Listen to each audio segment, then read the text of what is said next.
Oi, gente. E aí? Como é que vocês estão? Ó, eu sei que eu prometi a vocês algumas postagens destrinchando melhor as propostas para a saúde pública dos planos de governo dos candidatos à presidência da República. Mas aí, hoje começam os debates e eu fiquei pensando que antes de fazer isso, talvez fosse mais interessante que a gente falasse sobre o SUS e os problemas do SUS, aqueles que são prioritários e que são de competência da esfera federal, para que a gente saiba o que a gente está ouvindo, para que a gente seja capaz de criticar o que a gente está ouvindo e depois para a gente falar sobre cada um deles. O que vocês acham? Eu achei que é mais legal. Vou começar assim hoje, tá? Beijo para todo mundo. Então vamos começar essa nossa conversa lembrando de uma informação absolutamente primordial sobre o nosso Sistema Único de Saúde, o SUS. Ele foi criado pela última Constituição, lá em 1988, sobre 3 pilares que são fundamentais. O primeiro é o pilar da universalidade, o que significa que todo cidadão brasileiro, sem qualquer tipo de discriminação, tem direito a todas as ações e serviços promovidos pelo SUS para cuidar da sua saúde. O segundo pilar é o pilar da integralidade, o que significa que o SUS tem que olhar para a gente e não enxergar uma única necessidade. Ele tem que olhar para a gente e ver tudo que a gente precisa para que a gente tenha saúde de fato.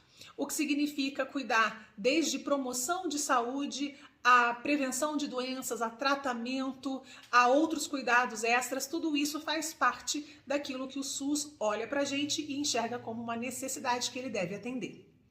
E por último, é o pilar da gratuidade, o que significa que nós pagamos por tudo isso através dos nossos impostos. Mas na hora que a gente precisa do serviço, ele é gratuito na ponta. Você não tem que desembolsar um centavo para receber essas ações e ser parte desses serviços que o SUS oferece. Esses 3 pilares tornaram a saúde no Brasil um direito do cidadão e um dever do Estado. E é isso que a gente precisa proteger, independente de quem seja o inquilino que esteja lá em cima. Agora que a gente entendeu um pouquinho, ou se lembrou um pouquinho de como é que o SUS se enraiza na nossa vida, vamos entender quais são os problemas que ele tem agora, aqueles principais, e que quem assumir o cargo de presidente da República vai precisar ter como prioridade para os próximos anos. Então vamos lá, vamos começar com aquilo que faz a roda girar, dinheiro. Qual é o problema do SUS com o dinheiro? Qual é essa relação? Como é que ela funciona? Eu acabei de falar para vocês que o SUS então foi construído em cima de 3 pilares principais. A universalidade, ele é para todo mundo. A integralidade, ele tem que atender a tudo que a gente precisa. E a gratuidade, quer dizer, embora a gente pague por ele com os nossos impostos, lá na ponta, quando a gente precisa, a gente não tem que desembolsar nada. Tá certo? É lindo, mas qual é o problema? Nós temos um país de mais de 200 milhões de habitantes e a gente tem que atender a todo mundo em tudo que todo mundo precisa, quando precisa e com qualidade. É fácil fazer isso ou é barato fazer isso? Claro que não. Então é preciso que o SUS receba o dinheiro que ele tem que receber para poder dar conta disso tudo. Ele precisa ser capaz de gastar esse dinheiro com lucidez, com eficiência, e terceiro, ele precisa ser priorizado como uma política de Estado. Eu vou explicar. O SUS, infelizmente, ele é cronicamente subfinanciado. O que quer dizer isso? Ele recebe muito menos dinheiro do que ele precisa para fazer o que a gente exige dele há muitos anos. É como se você tivesse que alimentar a sua família e precisasse para isso de R$ 2.000 por mês, mas só recebesse R$ 500 há muito tempo. É claro que a conta não fecha. Segundo problema, o SUS precisa saber gastar esse dinheiro melhor. A gente sabe que há um enorme desperdício de dinheiro no SUS porque as esferas de cuidado, atenção básica, atenção secundária, atenção terciária, elas não se conversam muito bem, elas não trocam informações muito bem. Então é preciso que esse candidato ou candidata tenha em mente como é que ele vai fazer para que isso aconteça de uma forma menos amadora e mais profissional. É preciso também que quem cuida do SUS seja mais bem preparado para cuidar do SUS em termos de administração, não só de conhecer sobre atenção à saúde ou cuidado à saúde. E por último, o SUS precisa ser prioridade no orçamento. Ele não pode ser banco de outros problemas, do tipo, eu tenho um rombo para cobrir aqui, eu tenho uma propina para pagar ali, ou não sei o que, esse dinheiro sai da onde? Ele sai do orçamento do Sistema Único de Saúde. Isso não pode acontecer. Então, em termos de dinheiro, de financiamento do SUS, o que a gente tem que exigir dos candidatos que estão concorrendo agora? Que eles digam não só que eles vão aumentar o financiamento do SUS, mas para quanto eles vão fazer isso. Hoje, o SUS recebe 3,96% do PIB nacional, do nosso produto interno bruto, e isso tem que aumentar muito, no mínimo aí para 5, 6%. Então, tem que ter um planejamento para isso. Segundo, precisa que a gente exija deles também uma ideia de como é que eles vão fazer para melhorar a eficiência do SUS. Seja regionalizando, quer dizer, melhorando como é que esses serviços acontecem entre cidades, seja melhorando a comunicação, seja aumentando o uso de tecnologia. Eles precisam dizer como é que vão tornar o SUS mais profissional e menos amador.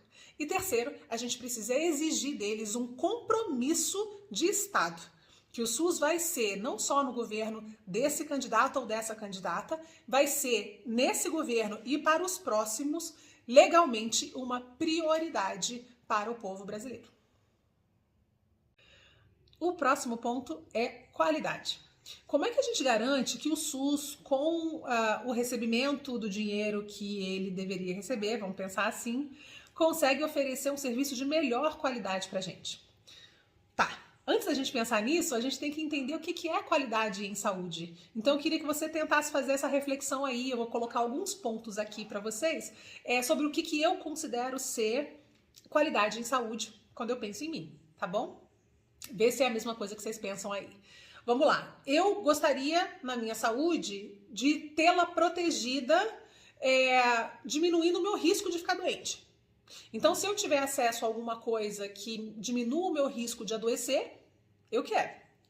Segundo, tá bem, ainda assim adoeci. O que eu faço agora? Eu gostaria de ter acesso a um cuidado ou alguém que pudesse me ajudar a lidar com esse problema.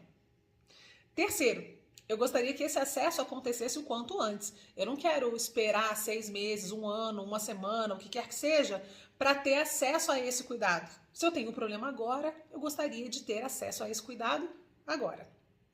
Quarto, eu gostaria que esse cuidado ele fosse o mais resolutivo possível. O que quer dizer isso? Se eu chego com um problema, eu queria que ele fosse resolvido logo.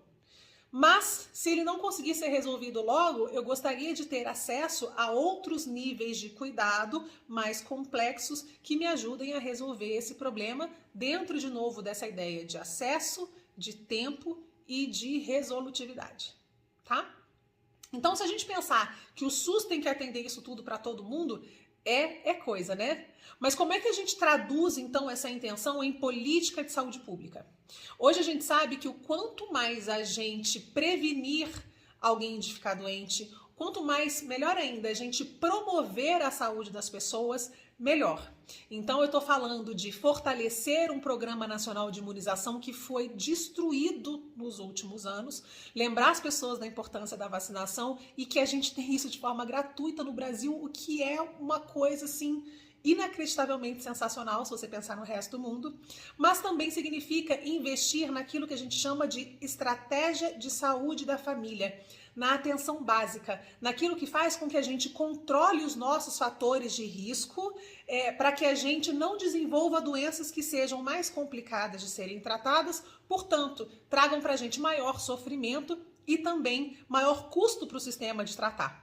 Então a gente tem que ir lá para baixo, lá para trás, ajudar as pessoas a manter um peso adequado, ajudar as pessoas a controlar pressão arterial, controlar a glicemia, né, o açúcar no sangue, a glicose, tudo isso, melhorar o exercício físico, o quanto que o exercício físico faz parte da vida da gente, ter acesso aos cuidados preventivos, como por exemplo, o preventivo feminino, o exame para próstata para os homens, enfim, a gente tem que garantir que as pessoas têm acesso àquilo que é mais barato, inclusive, e que é muito mais fácil de ser feito e que vai evitar que as pessoas adoeçam, ao invés da gente cuidar só quando o negócio já está ruim e é muito mais caro e mais difícil lá na ponta.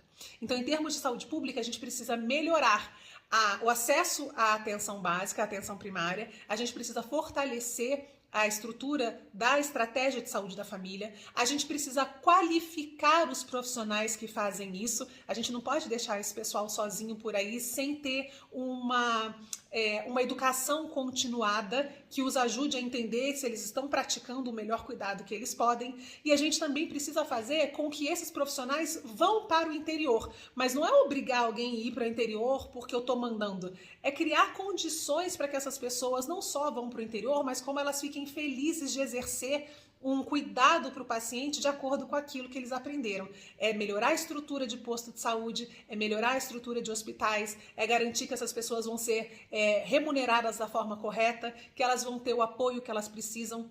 Então é investir na base para que o gasto que a gente tenha depois dessa base, em coisas de maior complexidade, seja mais enxuto, mas seja aquilo que todo mundo precisa. Por último, a gente tem que exigir desses candidatos que eles digam como é que eles vão fazer para garantir que o SUS consiga atender agora os nossos problemas, tá bem? Mas que ele também seja capaz de atender aos problemas que foram acumulados por conta da pandemia. Tenho certeza que muitos de vocês aí não conseguiram um diagnóstico que precisavam, ou não conseguiram fazer um exame preventivo, por exemplo, uma mamografia, uma cirurgia. Tudo isso foi sendo adiado por conta da pandemia. Então eles têm que dizer como é que eles vão lidar com o problema de agora, com os problemas que foram acumulados, e isso pode ser a partir de parcerias público-privadas. Tem um monte de solução possível, essa é só uma delas. Mas eles também têm que dizer como é que eles vão fazer para fortalecer o Sistema Único de Saúde para enfrentar próximas emergências em saúde pública.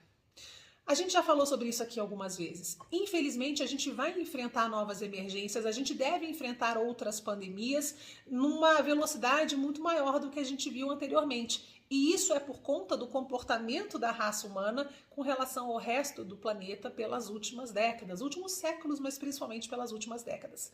Essa coisa de desmatar sem controle, de tratar, de não garantir a saúde e o bem-estar dos animais, da gente não respeitar o meio ambiente, não é só ruim para eles. É muito pior para a gente que se coloca vulnerável a esse tipo de ameaça.